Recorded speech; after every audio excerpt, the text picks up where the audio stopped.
Lastly, little bride and parents of the bride.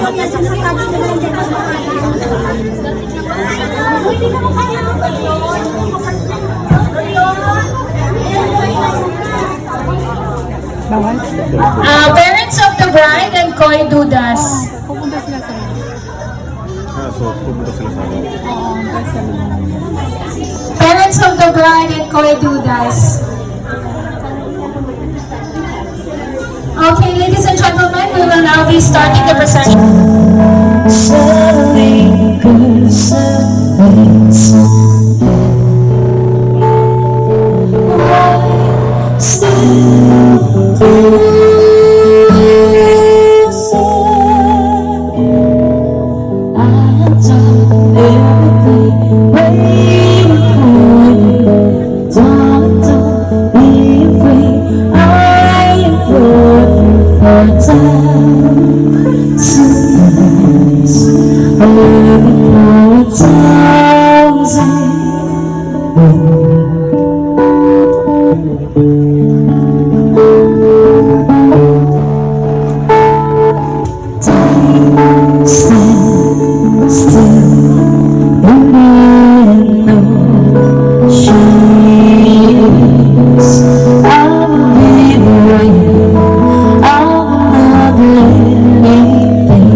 Sige po, sige po.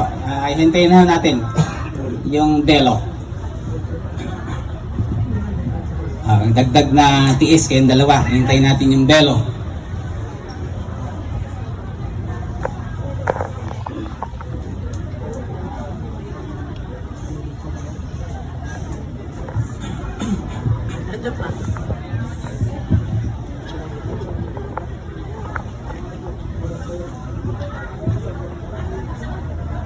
Sige, habang ating hinihintay ang belo, ay po pwede sigurong magpatugtog sa pag-ibig ng Diyos sa kanyang mga nilikha. Amen, amen. Ang abay na may daladala ng kurdon.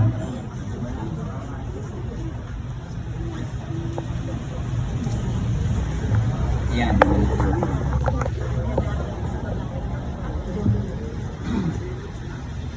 Ang kurdon ay simbolo ng matibay na buklod ng pagmamahalan na bumibigkis sa dalawang puso na nagtatalik sa ilalim at kandili ng makapangyarihang Diyos. Amen. Amen. Ang abay na may dala ng coin, yung aras.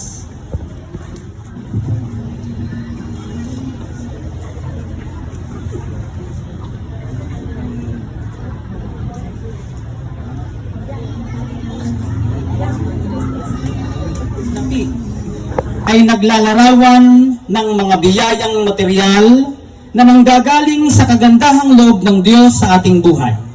Sa inyong dalawa, tanggapin ninyo ang salating ito sapagkat pinagsama na ngayon ang lahat na inyong tinatangkilik.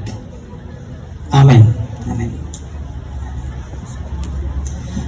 Ang abay na may daladala ng Bible.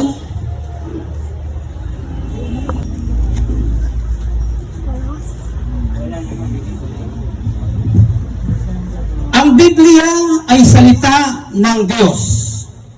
Balong magkaroon ng sagana ng biyayang panlangit sa inyong dalawa, Kyle at Grace.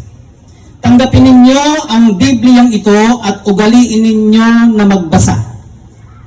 Magdili-dili sa kanyang mga katotohanan, sapagkat mula sa kanyang mga dahon, nagsasalita ang Diyos sa puso ng tao.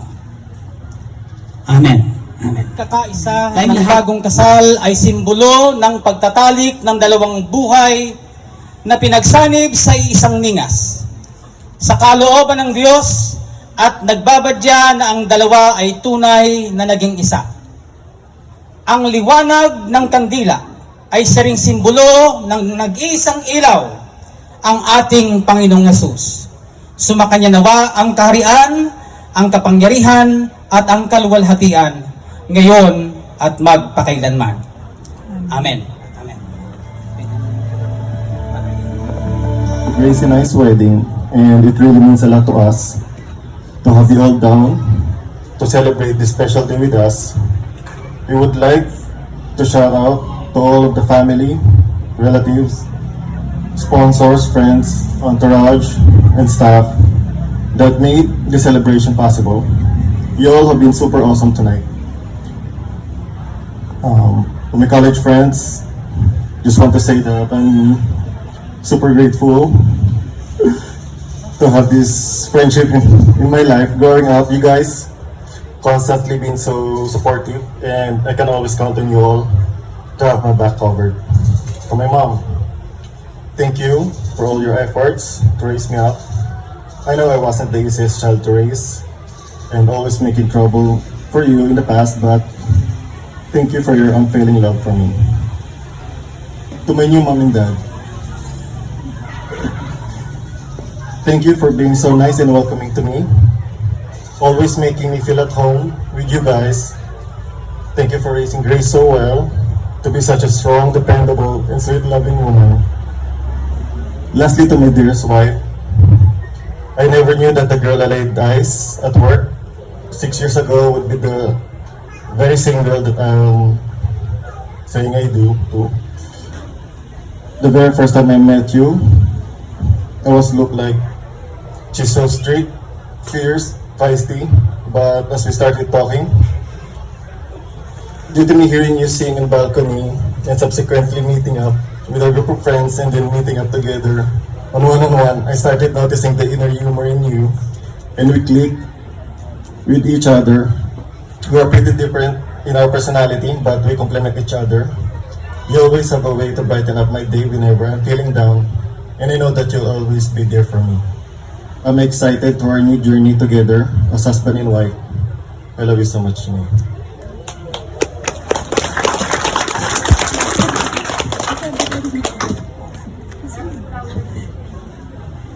Hello everyone. My message is for my parents first. Sa araw na ito ng aming kasal, nais kong itaas ang aming mga puso at pasasalamat sa inyo. Ito'y hindi lamang isang pagdiriwang ng aming pag-ibig, kundi isang pagpapakumbaba na maglaan ng oras upang pasalamatan kayo sa mga hindi mabilang na sakripisyo at pagmamahal na inalay nyo para sa amin.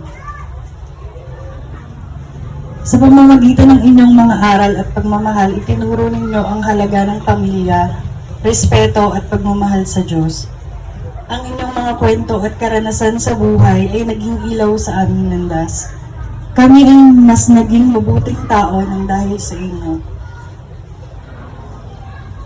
Sa bawat hakbang ng aming paglalakbay, kami ay inyong naging tagahanga.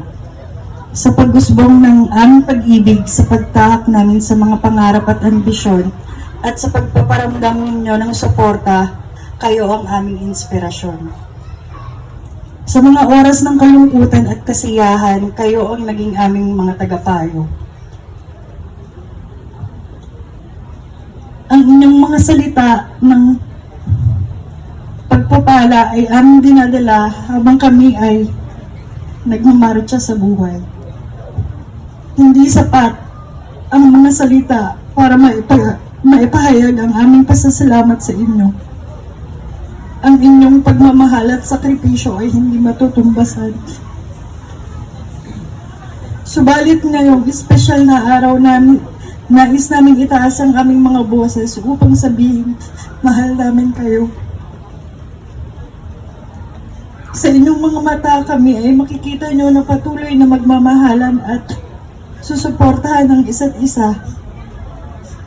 Ipinapangako namin na itataguyod namin ang pagmamahal na inyong itinaguyod para sa amin. Kami ay nagpapasalamat sa inyo sa pagiging inspirasyon, sa pagmamahal at sa pagiging haligi ng ating pamilya. Mahal namin kayong ng lubos at walang hanggan. Maraming salamat. Purihin po ang Panginoon, palakpakan po natin ang ating dalawang kinasal. Tayong lahat po ay magsimay.